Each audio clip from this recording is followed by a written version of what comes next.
Hello बच्चों, कैसे हो आप सभी लोग? बढ़िया। तो आज मैं क्लास 10th का टॉपिक स्टार्ट कर रहा हूँ और आज से मैं हर चैप्टर के क्वेश्चन आपको बताऊँगा और बोर्ड में कैसे क्वेश्चन आते हैं उस पर भी हम लोग डिस्कस करेंगे। और मैं जो क्वेश्चन आपको बताऊँगा, अगर आप उस क्वेश्चन को लगा लेते हैं तो उतना सफिशिएंट है, आपका बेस अच्छा हो जाएगा। और मैथ्स में एक बार अगर बेस सही हो गया तो हम कोई भी चैप्टर से सवाल लगा सकते हैं एंड कोई भी बुक से सवाल लगा सकते हैं। तो बेसिक से हार्ड की तरफ हम लोग बढ़ेंगे। तो आज का जो मेरा टॉपिक है वो चैप्टर 1 है, जिसका नाम है रियल नंबर।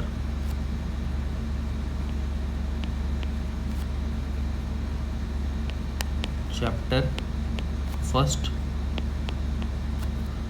उस टॉपिक का नाम है रियल नंबर।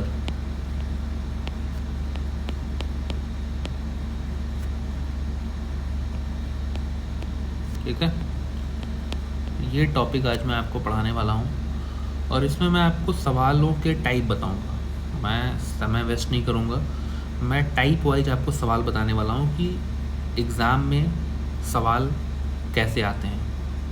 तो हम चैप्टर को स्टार्ट करते हैं। रियल नंबर के बारे में थोड़ा बहुत पढ़ा होगा, तो इसमें हम टाइप वाइज आपको सवाल बताएंगे। टाइप नंबर फर्स्ट पे आते हैं। टाइप नंबर फर्स्ट, ठीक है।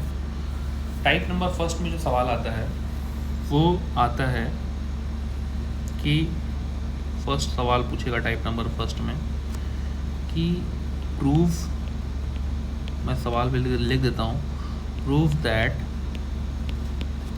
√3 is an irrational number।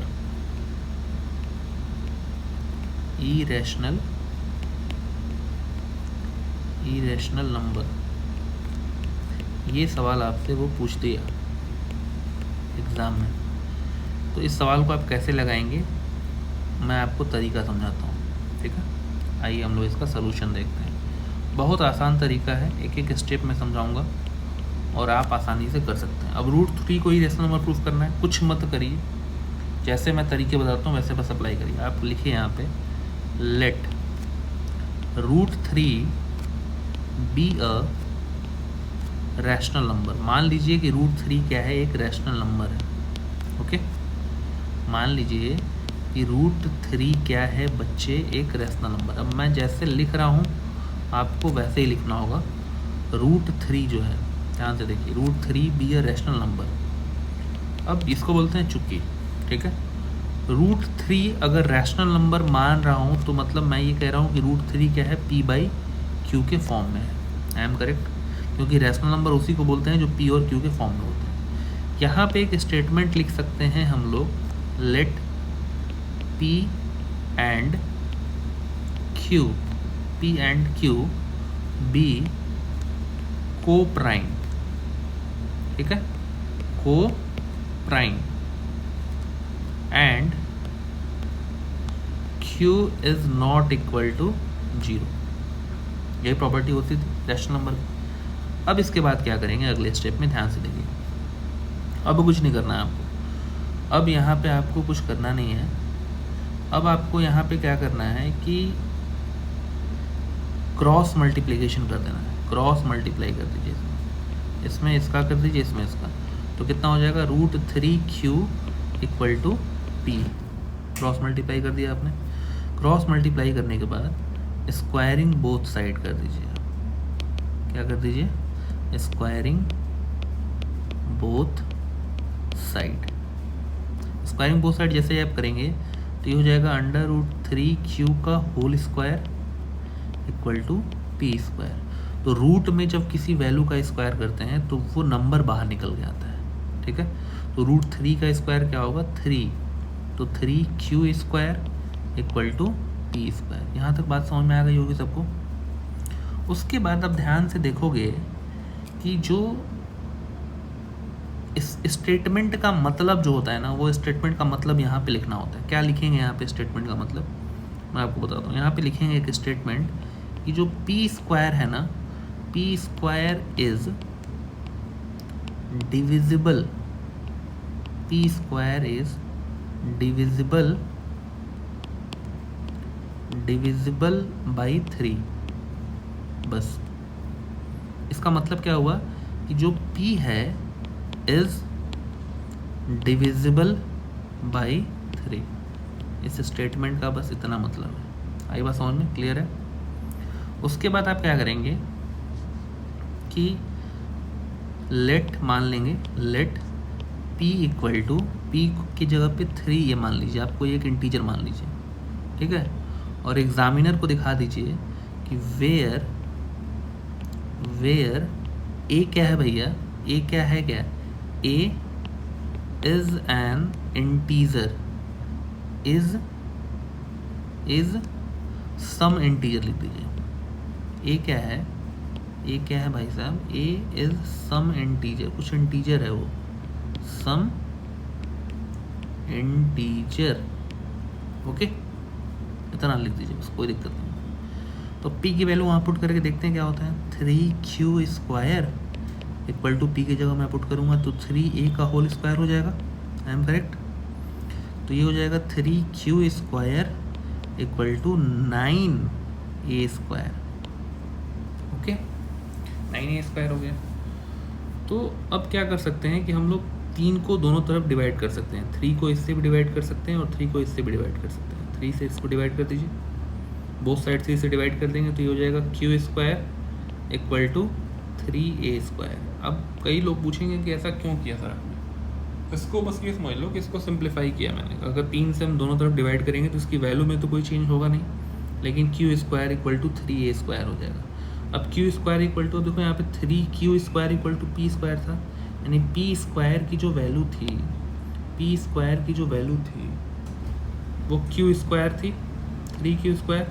उसी तरह से q स्क्वायर की वैल्यू भी क्या आ गई, 3a स्क्वायर। यही सेम स्टेटमेंट आप नीचे चिपका दीजिए, सेम स्टेटमेंट बच्चे।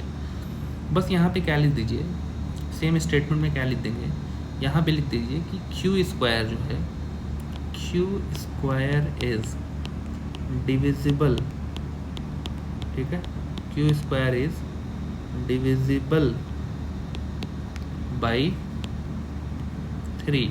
इसका मतलब क्या है कि q इज डिविजिबल बाई 3। बस आसान है, इजी है, सब बच्चों को समझ में आ जाएगा, ओके। अब यहाँ पे जो p इक्वल टू 3a था ना, p इक्वल टू जो 3a था ना, इसको मैं इक्वेशन फर्स्ट बना देता हूँ। इट इज इक्वेशन फर्स्ट, मान लीजिए कि फर्स्ट इक्वेशन था। अब p इक्वल टू 3 हो गया। अब q equal to 3b।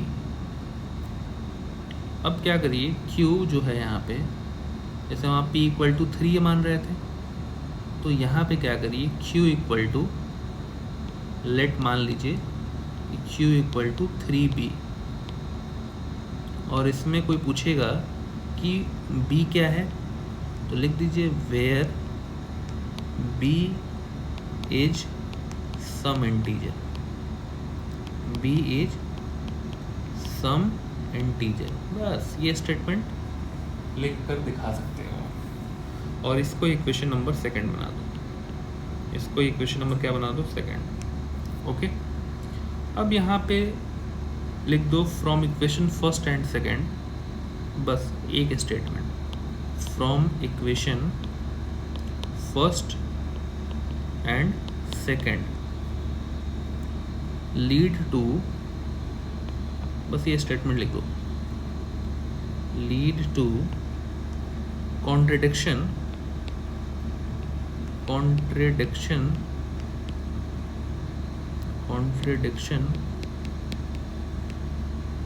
H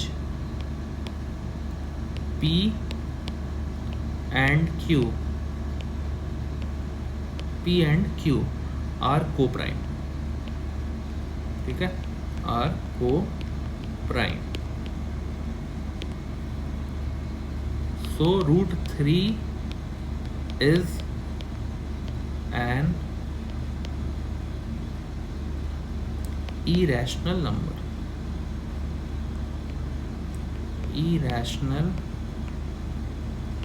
number, ठीक है। Irrational number.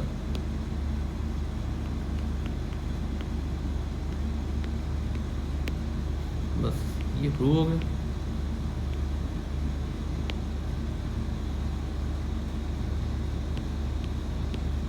ये आपका प्रूव हो गया बच्चे, एकदम इजी तरीके से।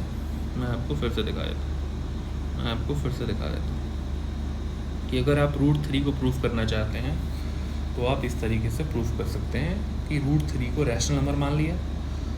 रैशनल नंबर जब किसी नंबर को मानते हैं तो p/q लेते हैं, cross multiply squaring both side कर दिया। फिर हमने क्या किया कि लेट p की जगह पे 3a मान लिया, ये आपका कुछ इंटीजर था, p की जगह पुट कर दिया, q की वैल्यू निकल गई, q को भी हमने 3b मान लिया, उसमें b जो था कुछ सम इंटीजर था। ठीक है, ये हो गया आपका, क्लियर है।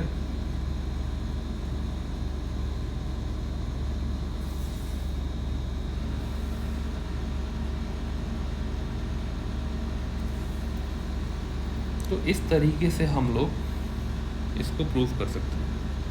अब इसमें कैसे सवाल आप लगा सकते हो, देखो कोई भी सवाल आप लगा सकते हो। इस टाइप में कौन कौन सवाल आप लगा सकते हो, जैसे मैं लिख देता हूँ, आप रूट 5 को प्रूफ कर सकते हो, इसमें आप रूट 7 को कर सकते हो, रूट 11 को कर सकते हो। बस जहाँ पे जो नंबर चेंज है उस नंबर को चेंज करना है। जैसे मैंने इसमें रूट 3 को प्रूफ किया तो हर जगह 3 लिया, आप 3 लीजिएगा, आप 5 लीजिएगा, आप 7 लीजिएगा, आप 11 लीजिएगा। आई बात समझ में, क्लियर है। तो ये इस तरह के जो सवाल अंडर रूट में आएंगे जो मैंने नीचे लिखे हैं, रूट 13 हो गया, रूट 13 हो गया, इस तरह के सवाल आप इसमें प्रूफ कर सकते हैं। ठीक है, तो आगे की क्लास में हम आपसे मिलते हैं। अगर आपको ये वीडियो अच्छी लगी हो तो उसको लाइक, शेयर और अपने फ्रेंड को ज़रूर बताएं। और यहाँ से आपको अच्छे तरह से कॉन्सेप्ट क्लियर हो जाएगा। और बहुत छोटे तरीके में मैंने आपको प्रूफ करना बता दिया कि आप अपने एग्ज़ाम में, स्कूल की परीक्षा में यूज कर सकते हैं और आप यहाँ से अपना नंबर स्कोर कर सकते हैं बच्चे। कॉन्ट्रडिक्शन का मतलब, कई बच्चे हमसे पूछ रहे हैं कि कॉन्ट्रडिक्शन का मतलब क्या है। कॉन्ट्रडिक्शन का मतलब होता है कि हम मतलब एक फैक्ट बनाते हैं। कॉन्ट्रडिक्शन का मतलब ये है कि हम ये मान लेते हैं कि वो इरेशनल नंबर है, क्योंकि हम किसी चीज़ को अगर प्रूफ नहीं कर पाते हैं तो बाय कॉन्ट्रडिक्शन फैक्ट लिखते हैं कि हम ये मानते हैं, ये हम ऐसा लिखते हैं कि वो ये नंबर है। ओके बच्चे, तो बाकी अगर आप लोगों को वीडियो अच्छी लगी हो तो लाइक, शेयर और हर जगह पहुंचाइए। बाकी नेक्स्ट वीडियो में मिलते हैं हम लोग। Thank you.